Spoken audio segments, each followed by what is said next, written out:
আজকে হচ্ছে আলাপাতমান cocoa tournament final, আজকে ফাইনাল খেলা।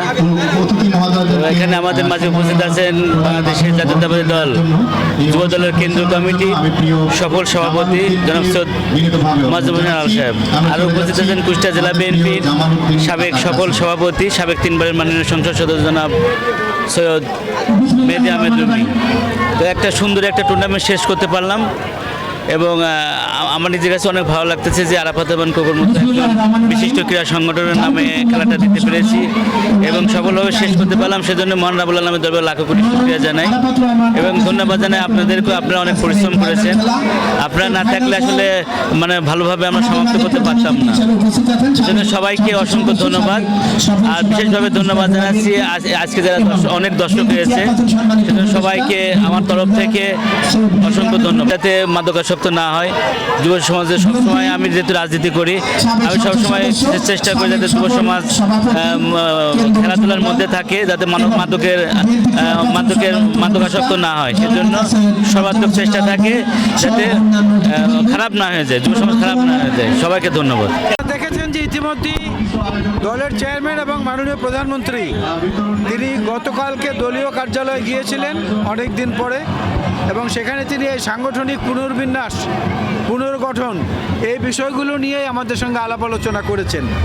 আমরা সারা দেশ থেকে যে তথ্য উপত্য সংগ্রহের কাজ শুরু করেছি সেগুলো অচিরেই সম্পন্ন হবে এবং আমরা আশা করছি ঈদুল আজহার আগেই সাংগঠনিক পুনর্বিন্যাস সারা দেশে জোরে সোরে শুরু হবে।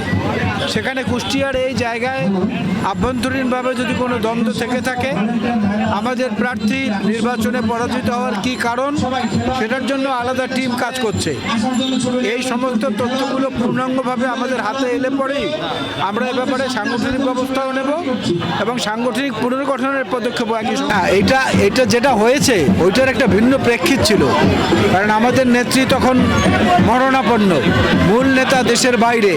আমাদের নিজেদের শক্তি বৃদ্ধির জন্য আমরা ছোটোখাটো অনেক ত্রুটি ক্ষমা করে দিয়ে দলে ফেরত দিয়েছি। অনেককে কিন্তু এখন পর্যন্ত আবার নেই যারা জাতীয় পর্যায়ে পরিচিত, আপনারা জানেন, আমি নাম বলতে চাই না। সুতরাং এখানে আবার সে একই ঘটনার পুনরাবৃত্তি হবে আমাদের মূল নেতার উপস্থিতিতে, এমনটা আমরা। খেলাধুলা নিয়ে দুটি পরিকল্পনা ইতিমধ্যে ঘোষণা করা হয়েছে।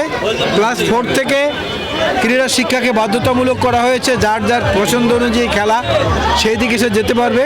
আর দ্বিতীয় হচ্ছে যে আগামী মাসে সিলেট থেকে নতুন করে ক্রীড়া প্রতিভা অন্বেষণের কর্মসূচি শুরু হচ্ছে।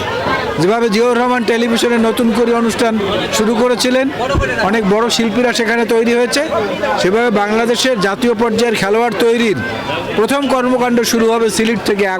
আগামী মাসে প্রধানমন্ত্রী নিজে উদ্বোধন করবেন নতুন করে ক্রীড়া প্রতিভা অন্বেষণ।